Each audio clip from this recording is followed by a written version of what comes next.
এত বড় দুর্ঘটনার দায় তো নিতেই হবে। মমতা বন্দ্যোপাধ্যায় এবং ফিরহাদ হাকিমকে আক্রমণ শানিয়ে কি বললেন পুর নগর উন্নয়ন মন্ত্রী অগ্নিমিত্রা পাল, দেখুন। আপনার সার্টিফিকেট দেওয়ার পরেও যদি ইলেকট্রিকিউশন হয় তার দায় আপনার, সুতরাং দায় তো নিতেই হবে।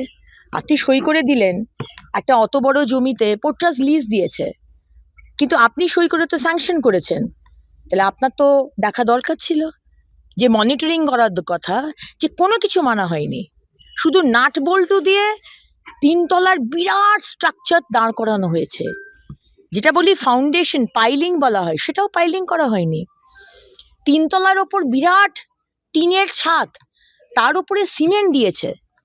আজকে বর্ষাকাল, প্রচন্ড বৃষ্টি হচ্ছে, সেই বর্ষার জল সিমেন্টের মধ্যে ঢুকে ভারী হয়ে 3 তলা সমেত নিচে পড়ে গেছে।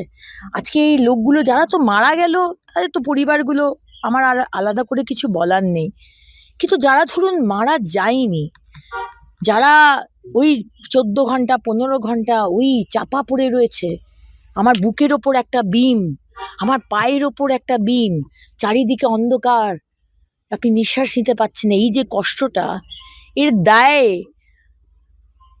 ফিরহাদ হাকিম বাবু আপনি নেবেন না? মুখ্যমন্ত্রী, এক্স মুখ্যমন্ত্রী মমতা ব্যানার্জি আপনি নেবেন না?